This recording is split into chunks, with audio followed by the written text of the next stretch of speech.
The signal cut through my helmet display before I even landed. A distress beacon, weak and flickering, coming from a crashed human shuttle at the bottom of a rocky ravine. I felt my claws twitch with excitement. A lone human girl, stranded, no backup, no weapons registered. This was going to be the easiest bounty of my life. My name is Vex Cathar, and I have hunted across 40 worlds. I have brought down creatures twice my size, chased prey through burning jungles, and never once failed to bring back a trophy. My pack, Scree and Tallow, stood beside me on the ridge, scanning the wreckage below with cold, practiced eyes. "She's just a kid," Tallow said, checking the charge on his stun rifle. "Guild files say humans are supposed to be dangerous. Doesn't look dangerous to me." I laughed, a low rumble in my throat. The old stories always make prey sound bigger than they are. Humans bleed, humans break, humans die screaming, just like everything else in this galaxy.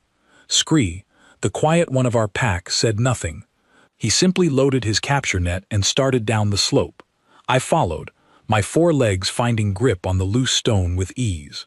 Below us, smoke still rose from the broken shuttle. The girl's heat signature glowed steady on my display.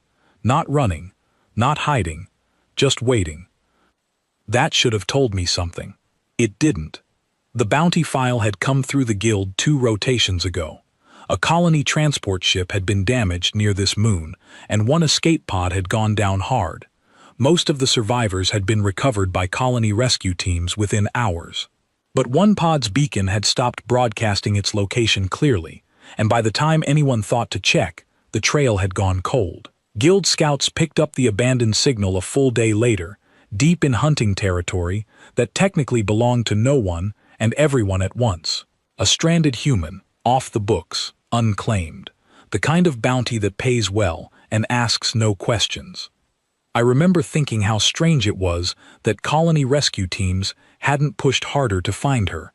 Later, I would understand why, but at the time, all I saw was opportunity. We had studied the old guild archive on Earth before taking the job, more out of curiosity than caution. The files called it a Class 5 Deathworld, one of the most dangerous environments ever surveyed. Crushing gravity compared to most core worlds. Constant disease. Predators on every continent. Weather that could kill a person in minutes. The report claimed humans had survived there for hundreds of thousands of years, clawing their way up through violence and hunger and cold. Tallow had read it aloud on the ship, mocking the tone of the old text. "Listen to this. It says their children are taught survival skills before they can properly walk. It says their species developed weapons before they developed writing." He shook his head. Sounds like propaganda to scare off competing hunting guilds. I had agreed with him then. Every species has stories about itself. Every world claims to be the hardest one to survive.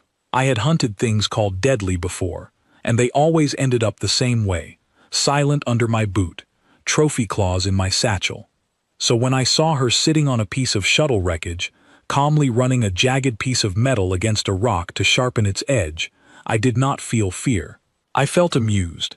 She looked young, maybe 17 or 18 years by human counting, with dark hair pulled back and a torn jacket wrapped tightly around her shoulders. Her face was streaked with dirt and dried blood from a cut above her eyebrow, but her hands were steady. Steadier than they should have been for someone stranded alone on a hostile moon, surrounded by wreckage, with 3 armed hunters closing in. She looked up before we even announced ourselves.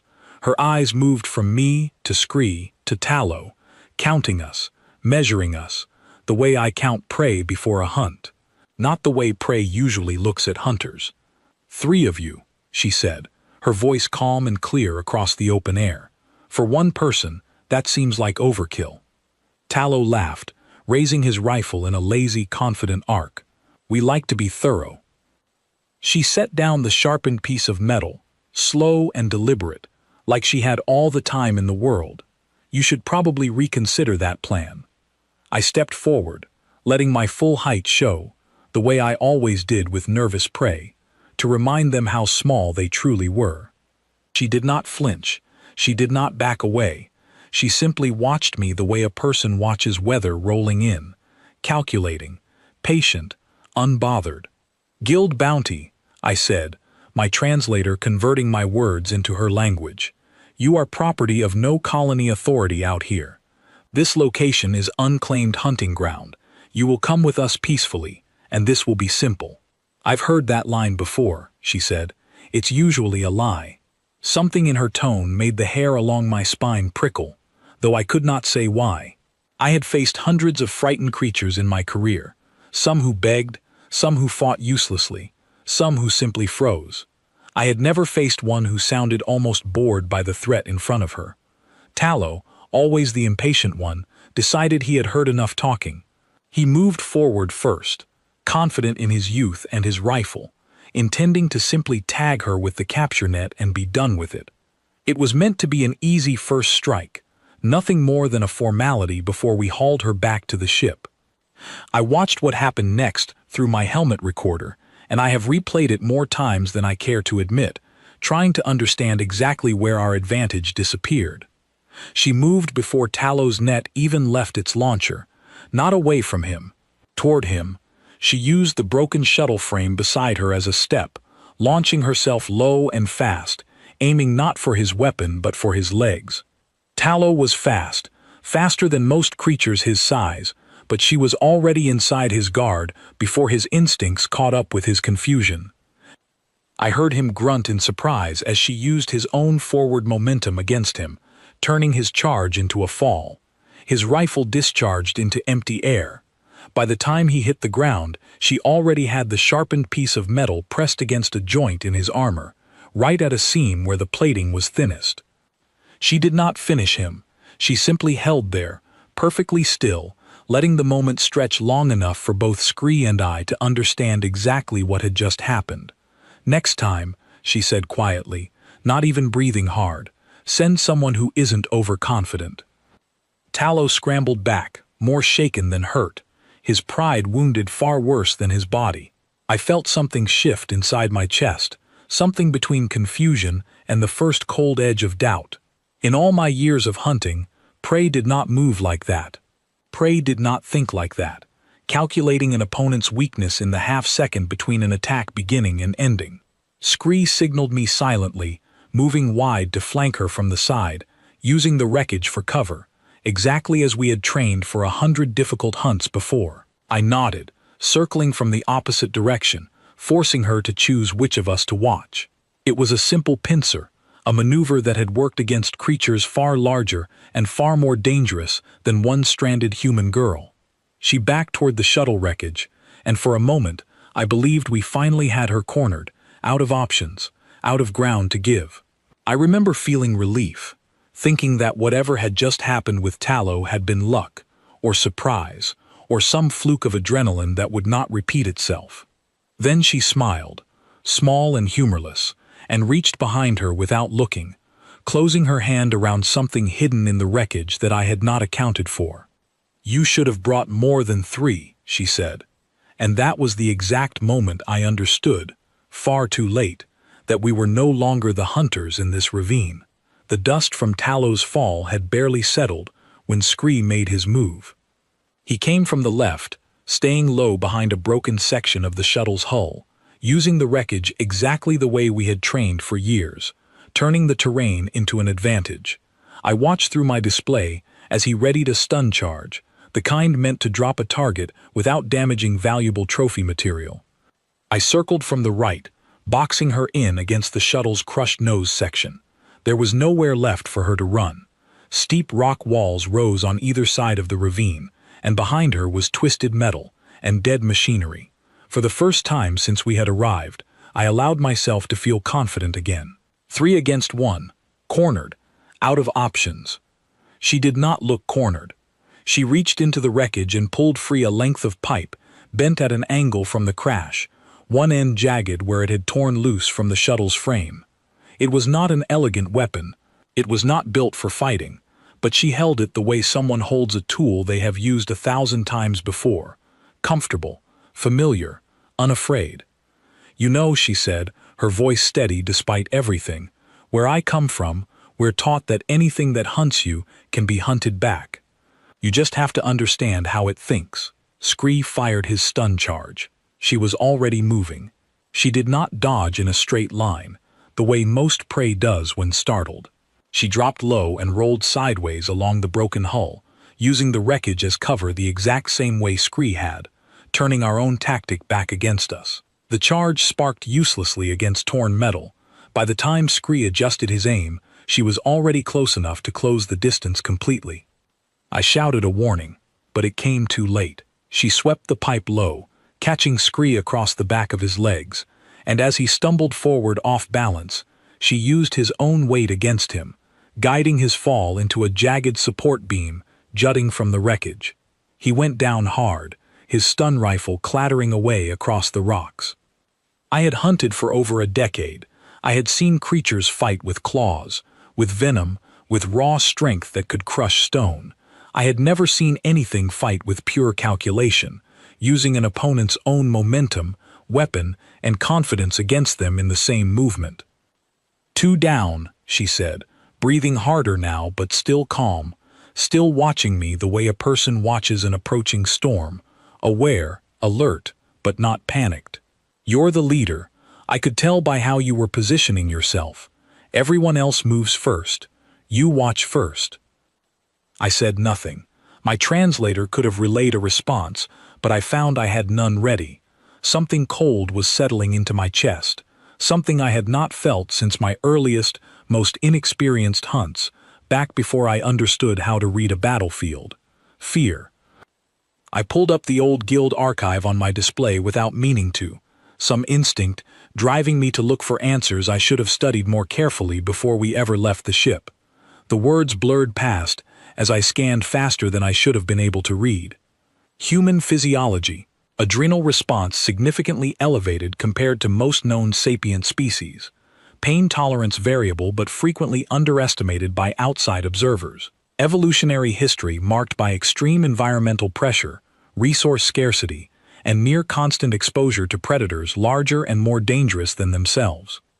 I had read these words before boarding the ship. I had laughed at them then. I was not laughing now. Scree groaned and tried to push himself up, one arm clearly damaged from the fall. I moved to cover him, more out of pack loyalty than any remaining tactical advantage, but the girl did not press forward to finish what she had started. She simply stood her ground near the wreckage, watching, breathing hard, the pipe still held loosely but ready in her hand. "I'm not trying to hurt anyone who isn't trying to hurt me," she said. "But you three came a long way to change that, didn't you?" "Guild bounty," I said again, though the words felt hollow now, more habit than conviction. "You are marked property under Interstellar Hunting Code." "Funny," she said. "Nobody asked me if I agreed to that code." Behind her, Tallow had recovered enough to sit up, cradling his side, his earlier confidence completely gone from his posture. I signaled him silently to stay back, to let me handle what remained of this encounter. My mind raced through every tactic I had ever learned, searching for some angle, some advantage that had not already failed. I thought of the terrain. The ravine walls were steep, but not impossible to climb. If I could drive her toward the narrow gap near the collapsed comms tower, I could use the height difference to my advantage, forcing her into a position where numbers would finally matter again. I signaled Scree with a simple hand motion, an old pack code we had used on 100 hunts before. Flank left, drive toward the gap. He nodded despite his injury, understanding immediately, moving to circle wide around the wreckage while I advanced directly. She read the movement instantly.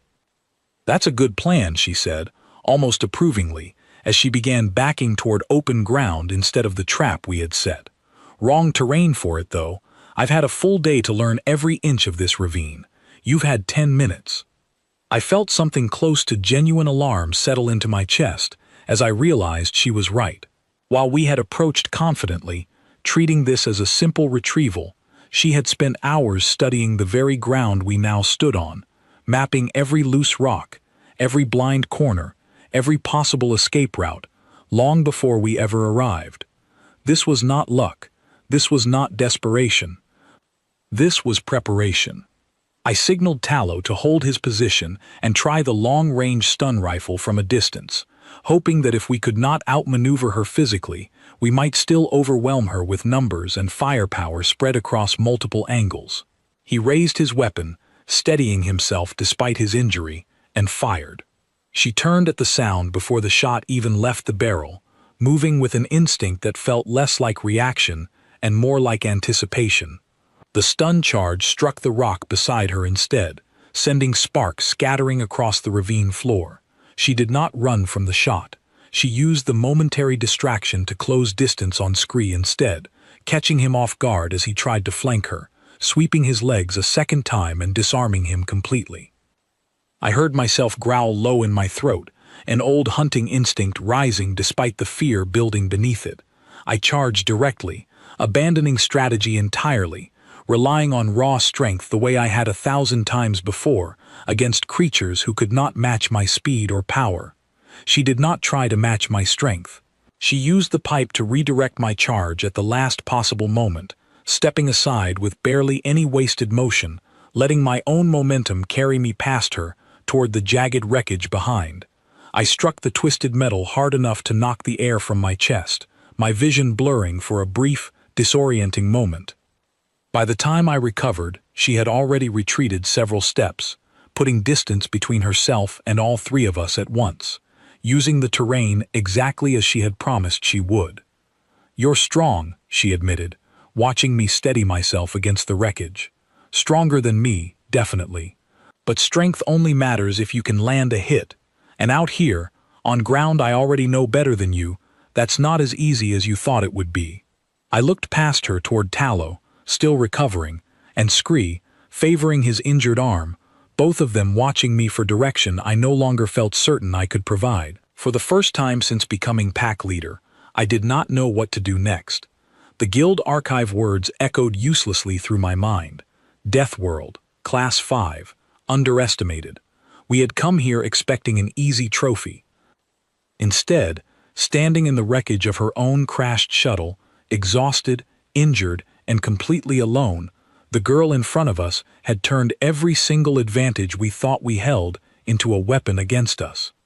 And somewhere beneath the fear, building steadily in my chest, a colder, quieter thought was forming.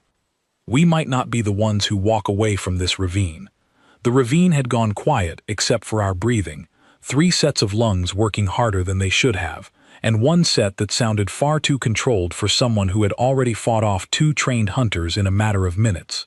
I signaled Scree and Tallow to fall back toward the collapsed comms tower, hoping the narrow gap between the fallen structure and the ravine wall might finally give us the advantage of tight quarters, where numbers would matter more than speed. She did not follow immediately. She watched us retreat, gathering her breath, gathering whatever strength remained in her injured body, studying us the way I studied prey, before closing in for a final strike. It was strange, being on the receiving end of that same calculating stare. "You should leave," she said, her voice carrying clearly across the rocks. "I'm not chasing anyone. I just want to be left alone until rescue finds me." Tallow, still nursing his bruised ribs, laughed bitterly. "Rescue isn't coming for you. Nobody's coming for you. That's why you were still out here."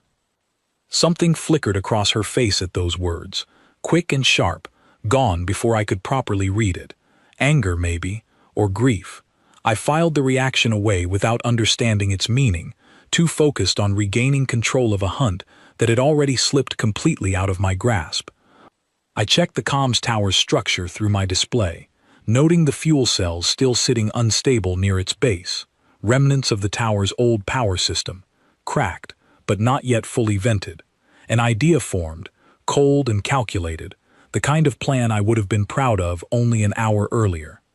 If we could force her toward the fuel cells, the heat and instability of the area would slow her down, force her to move carefully, giving us the opening we desperately needed.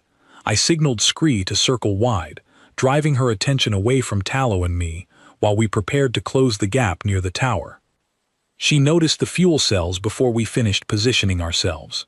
"That's dangerous ground," she said, glancing toward the cracked casings with something like genuine concern. Not for herself, I realized, but for the environment itself. "Those cells look unstable. If they rupture, It won't just hurt me. I hesitated, some old instinct telling me to trust the warning, while newer instinct born from fear and desperation told me to press the advantage regardless. Scree, moving on my earlier signal, advanced anyway, forcing her back toward the exact ground she had just warned us about. What happened next unfolded faster than I could process in the moment, though reviewing the footage later made the sequence painfully clear. She did not retreat blindly into danger the way we had hoped. Instead, she used Scree's advance against him a third time, sidestepping at the last possible second and letting his own momentum carry him directly toward the cracked fuel cells instead of her. He realized the danger only a heartbeat before impact, twisting desperately to avoid a direct collision, but the disturbance was enough. One of the cracked casings released a burst of pressurized gas into the confined space near the tower's base. Scree stumbled back, coughing, disoriented, momentarily blinded by the sudden release. It was not an explosion, nothing so dramatic, but it was enough chaos to change the entire shape of the fight. She used the confusion instantly, moving through the drifting haze with practiced calm, orienting herself despite the reduced visibility, while all three of us struggled to track her position. I heard Tallow shout something, more surprise than pain, followed by the clatter of his weapon hitting stone. By the time the gas cleared enough for my sensors to compensate, Tallow was down, disarmed, and Scree was leaning heavily against the tower's twisted frame, his injured arm now clearly unusable. I stood alone, the only member of my pack still capable of continuing this fight, staring across the drifting haze at a girl who should have been an easy trophy hours ago.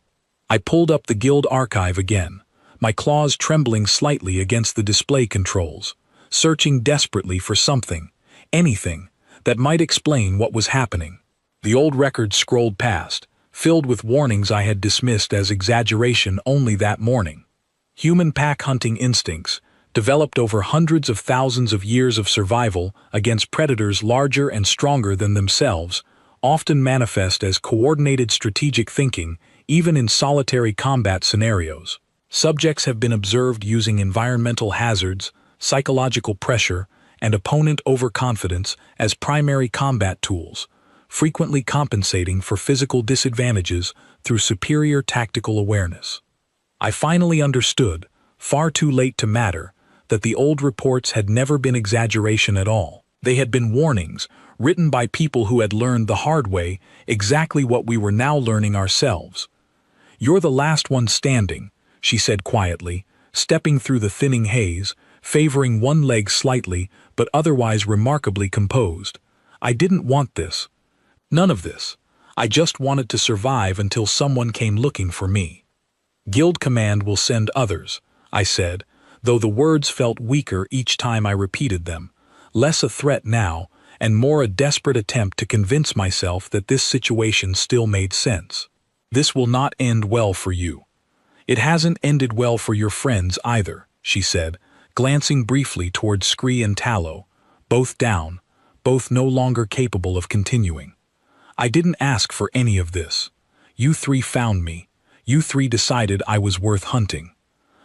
I felt something shift inside me then, a strange mixture of professional dread and something almost like respect, an emotion I had never before associated with prey. In all my years of hunting across dozens of worlds, I had never faced anything that fought with such complete, unwavering clarity of purpose. I raised my comm unit, transmitting an emergency distress signal to Guild Command, requesting immediate extraction and reinforcement. My claws shook as I keyed the frequency, some primal part of my mind finally admitting what the rest of me had been refusing to accept for the last several minutes. We were losing. The signal transmitted, then hung in silence. No immediate response came back, only the quiet static of empty space between us and the nearest relay station.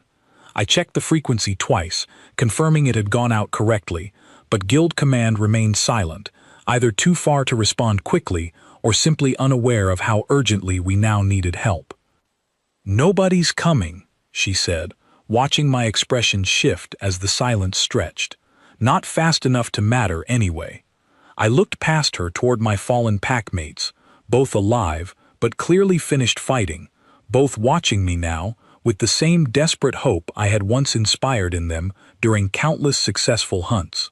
For the first time in my career, I felt the full weight of leadership settle onto my shoulders as something closer to burden than pride. "What do you want?" I asked, my voice quieter than I intended, all pretense of authority finally stripped away. "If not to fight, what do you actually want?" She lowered the pipe slightly, though she did not fully relax her guard, watching me with an expression I could not entirely read, something between exhaustion and wary consideration. "I want to go home," she said simply. "I want this to be over. I didn't come out here looking for trouble. I was just trying to survive a crash landing, and then 3 hunters showed up trying to make me into a trophy." The word trophy hung uncomfortably in the smoke-filled air between us, and for the first time since arriving on this moon, I felt genuine shame settle into my chest alongside the fear. We had come here treating her survival as nothing more than a game, a simple retrieval mission with an easy payout at the end. We had never once considered that she might simply want the same thing every creature in the galaxy wants: to live. I lowered my own weapon slightly, though every instinct honed over years of successful hunts screamed against the vulnerability of the gesture.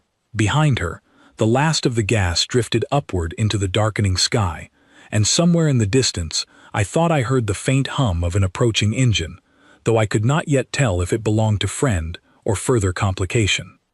She heard it too, her head turning slightly toward the sound, some old instinct of her own recognizing potential danger even in this moment of near stillness between us. "That's not your guild," she said quietly, almost to herself. "That's something else." And for the first time since this entire encounter began, I saw something new flicker across her expression. Not fear. Recognition.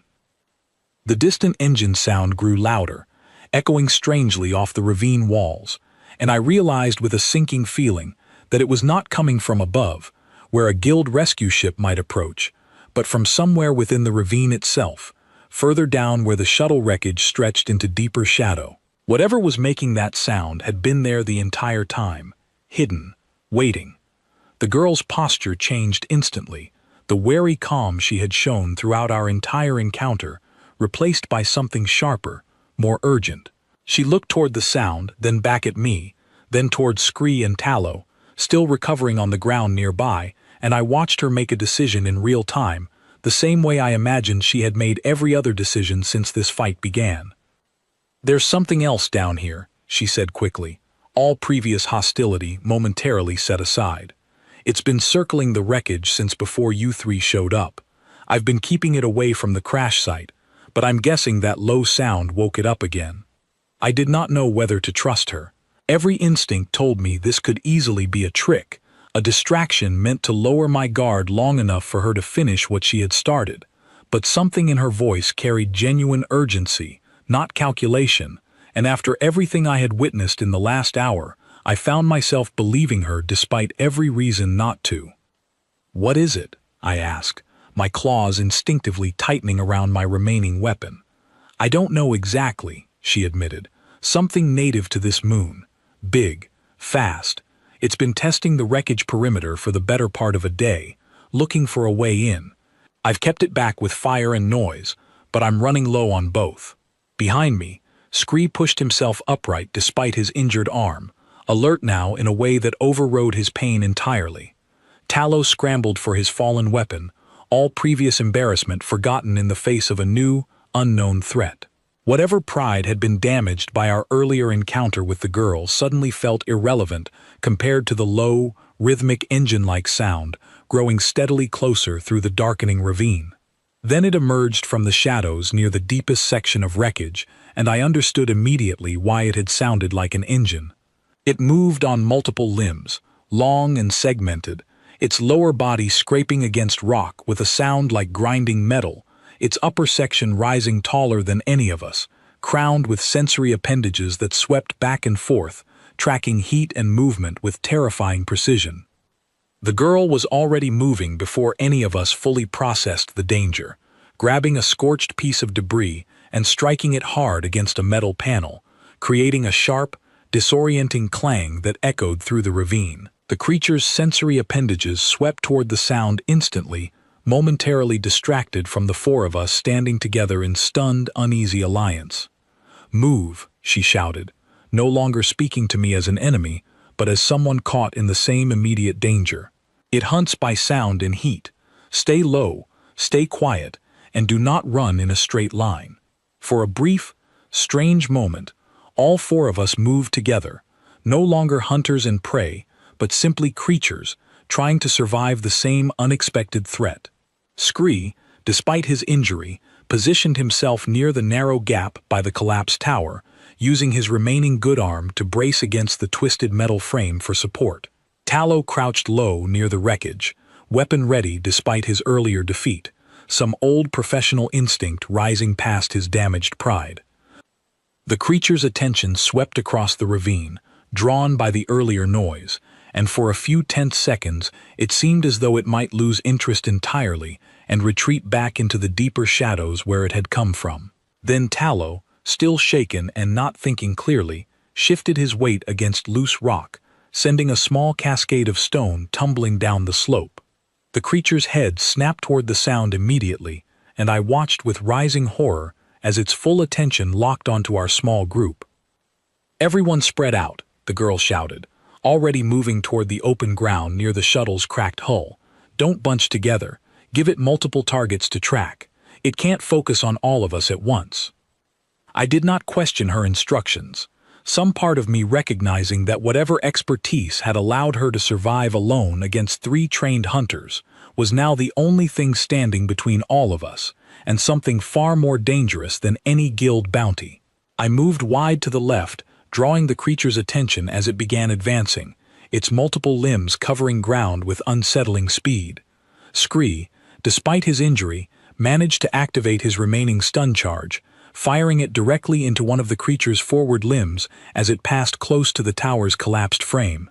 The charge connected, causing the limb to spasm and buckle, slowing the creature's advance just long enough for Tallow to scramble clear of its immediate path. The girl used the momentary opening to circle behind the creature entirely, moving with the same calculated precision she had shown against each of us individually, studying its movement pattern with the same intense focus. I realized, watching her, that she was not simply reacting to danger the way most creatures did. She was analyzing it in real time, searching for weakness the exact same way she had analyzed each of us only minutes before. "Its shell is thinner near the joints," she called out, her voice carrying clearly despite the chaos. "If you can get a solid hit right where the limbs meet the main body, it slows down considerably." I did not fully understand why she was helping us, 3 hunters who had come to this moon specifically intending to capture her, but in that moment, survival mattered more than old grievances. I charged forward, using my full strength for the first time since this encounter began, aiming directly for the joint she had indicated on the creature's nearest limb.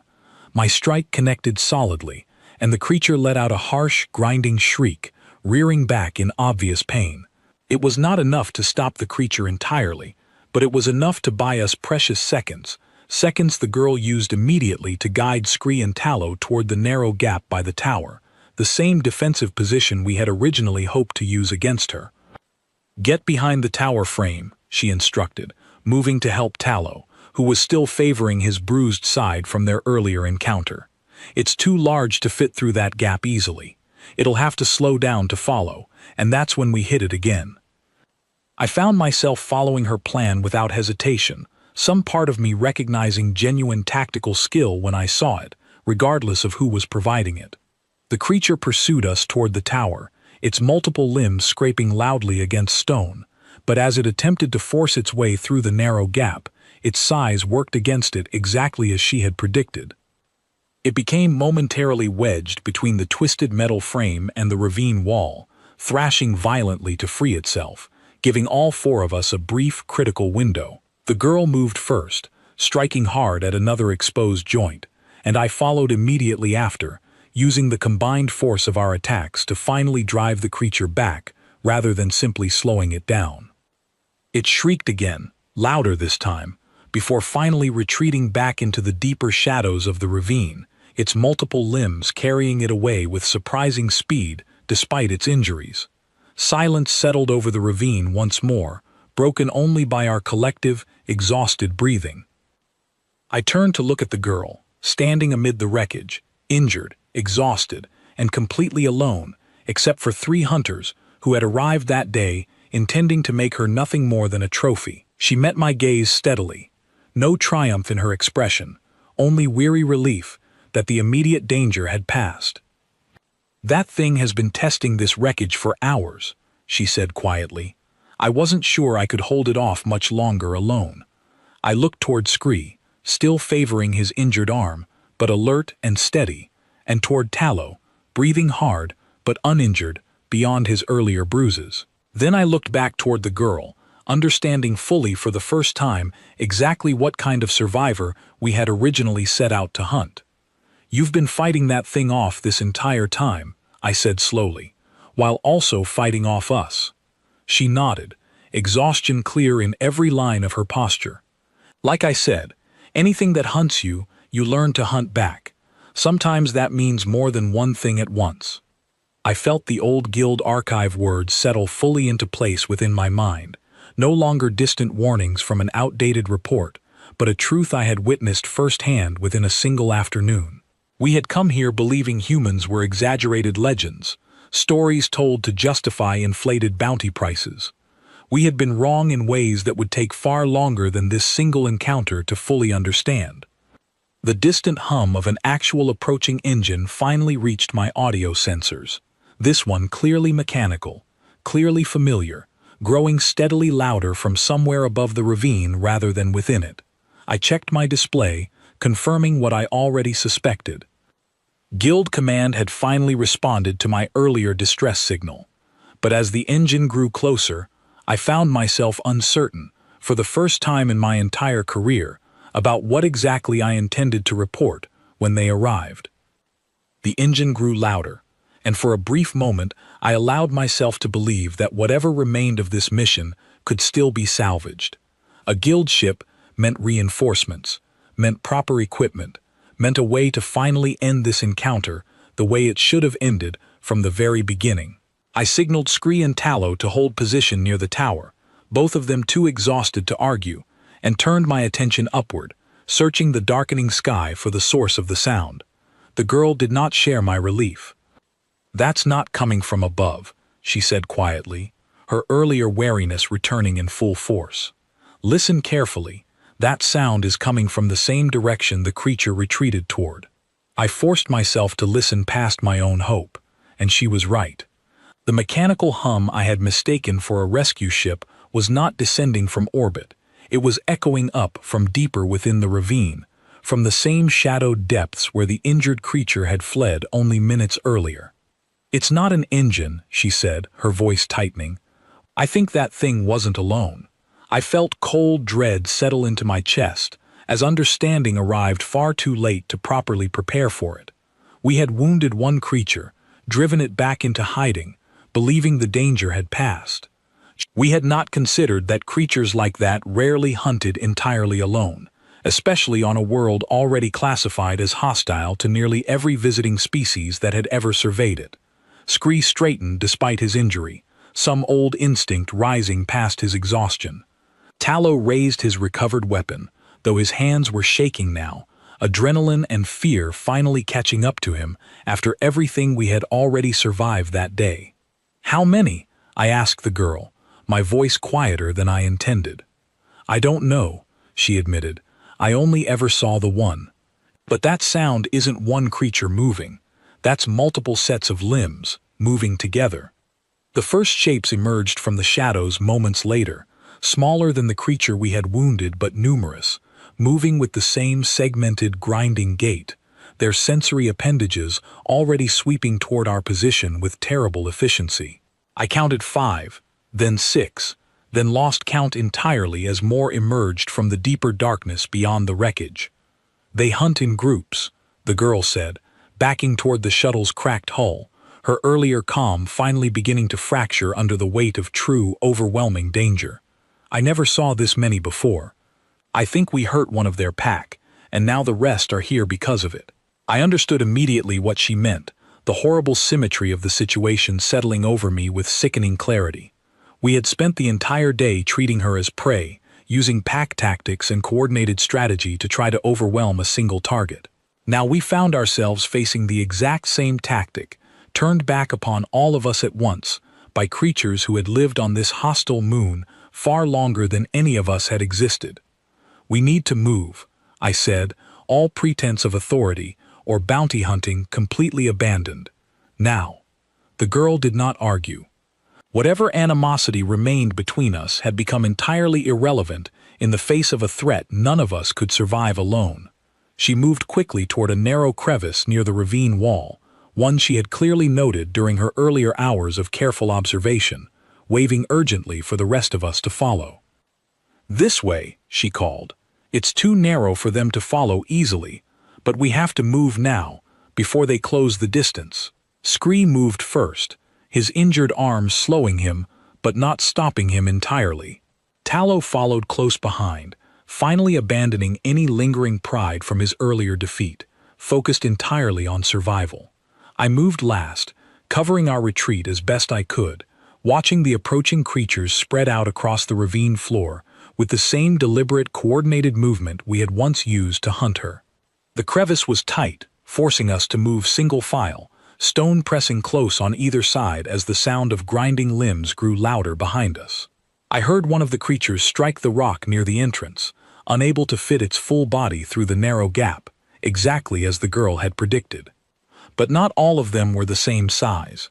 A smaller creature, faster and more slender than the others, squeezed through the gap behind us, its sensory appendages locking onto Tallow, still moving slower than the rest of us due to his earlier injuries. I turned in the cramped space, trying to help, but the crevice offered no room to maneuver, no room to properly defend against an attack from behind. The girl reacted first, twisting back despite the tight space, striking hard with the sharpened pipe she had carried since the very beginning of this encounter.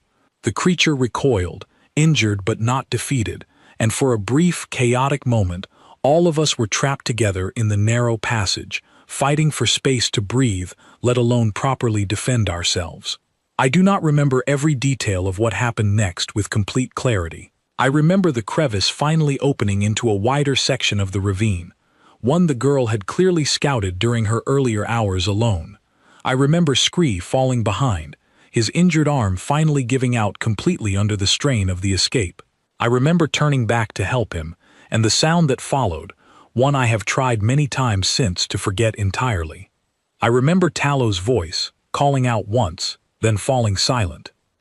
I remember the girl pulling me forward, away from the wreckage, away from my fallen packmates, insisting through gritted teeth that staying meant all of us would be lost, that the only way any of us survived was to keep moving toward the ravine's exit, toward open ground where the creatures could no longer effectively surround us.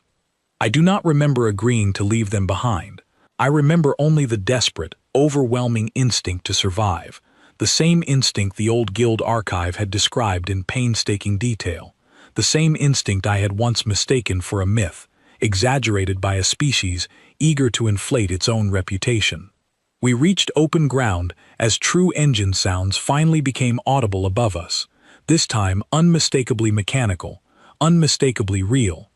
A human rescue vessel, alerted far later than it should have been, finally descended through the darkening sky, its searchlights sweeping across the ravine floor, illuminating the wreckage, the retreating creatures, and the two of us standing amid the wreckage of an encounter that had gone catastrophically wrong for reasons no bounty file had ever properly prepared us for. The girl looked at me once, her expression unreadable, exhaustion and grief and relief all tangled together in a way I did not have the experience to properly interpret. "I'm sorry about your friends," she said quietly, and I believed her, despite everything that had happened between us that day.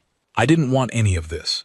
Then the rescue vessel's landing lights washed over both of us, and she moved toward it without hesitation, leaving me standing alone amid the wreckage, uncertain whether I had just witnessed the end of a hunt or the beginning of understanding something far larger than myself.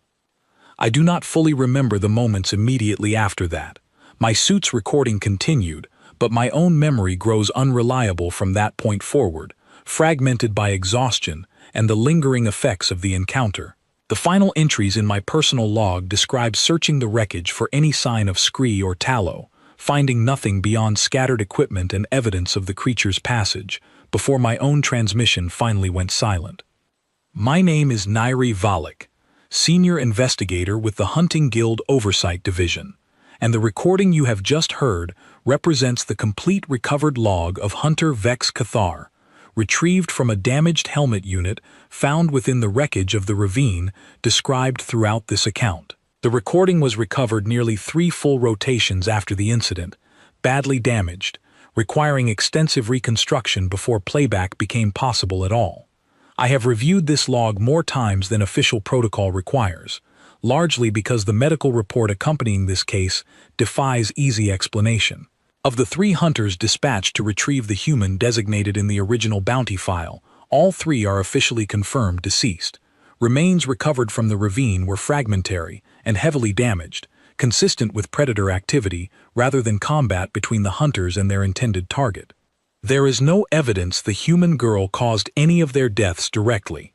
If anything, the recovered log suggests the opposite, that she attempted, for reasons that remain unclear to official guild review, to help the very hunters sent to capture her survive an unrelated environmental threat that ultimately claimed all 3 of their lives instead.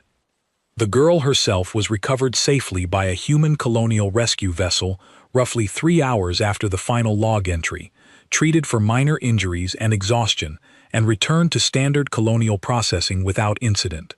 When questioned by colonial authorities about the presence of alien hunters in the area, her statement was brief and unembellished. She stated that she had been approached by 3 armed individuals who intended to capture her, that a defensive confrontation had occurred, and that all 3 had ultimately been killed by native wildlife while attempting to escape the same ravine she had also been trying to escape. Nothing in her statement was found to be false. Nothing in the recovered log contradicts her account in any meaningful way, and yet something about this entire case continues to unsettle me in a way few guild investigations ever have. I have spent considerable time reviewing the outdated archive referenced repeatedly throughout Vex Cathar's recorded log, the same file our guild has maintained for centuries, classifying the human homeworld as an extreme survival environment prone to exaggeration by outside observers. I have cross-referenced this archive against dozens of similar bounty cases involving human targets across the past several decades, and a disturbing pattern has emerged. In every single instance where a human target was pursued alone, without proper preparation, without accounting for the accumulated survival instincts developed across their species' long and violent evolutionary history, the outcome has followed a remarkably similar trajectory. Hunters underestimate the target. The target adapts faster than expected, and more often than official records care to acknowledge, the hunters themselves become the ones who fail to return home. I have recommended, in my official closing report, that the archive entry for the human homeworld be updated immediately, removing the outdated classification suggesting exaggeration and replacing it with a far more direct warning based on accumulated case evidence spanning multiple decades of failed retrieval attempts.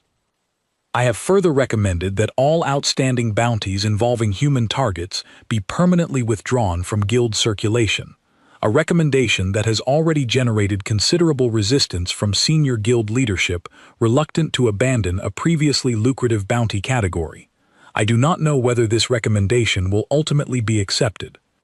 What I do know, having reviewed this recording more times than I care to admit, is that the girl at the center of this entire incident was never a soldier. She held no military designation, no specialized training record, no combat certification of any kind within her species' own colonial records. She was, according to every official document available to this investigation, an entirely ordinary young colonist, recently relocated with her family before the transport accident that stranded her alone on a hostile moon far from any meaningful assistance.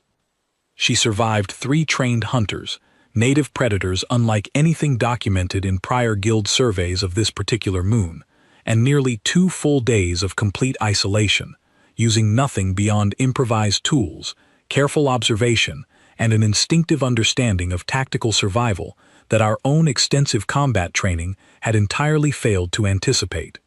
She was, by every measure our guild uses to classify dangerous or exceptional targets, nothing more than an ordinary human teenager. And that, more than anything else contained within this recovered log, is the detail I find impossible to fully process. Not that one exceptional individual managed to survive against overwhelming odds through extraordinary skill or training, but that an entirely unremarkable member of her species, with no specialized preparation whatsoever, proved capable of surviving circumstances that claimed the lives of 3 experienced guild hunters within a matter of hours. If this represents a baseline capability among her species, rather than a rare exception, our guild's understanding of acceptable risk regarding human targets requires far more extensive revision than my current recommendations account for. The medical report accompanying this case remains unambiguous in its final summary. 3 hunters deployed, 0 survivors recovered, 1 human civilian, uninjured beyond minor and treatable wounds, returned safely to colonial custody. I have attached the full recovered audio log to this official report for archival purposes, along with my formal recommendation that all future engagement protocols involving human targets be suspended entirely, pending a complete review of our guild's outdated classification systems. Some encounters end in victory, some end in failure. This encounter ended in something far more difficult for our guild to properly categorize. It ended in the quiet, undeniable realization that we had never truly understood what we were choosing to hunt.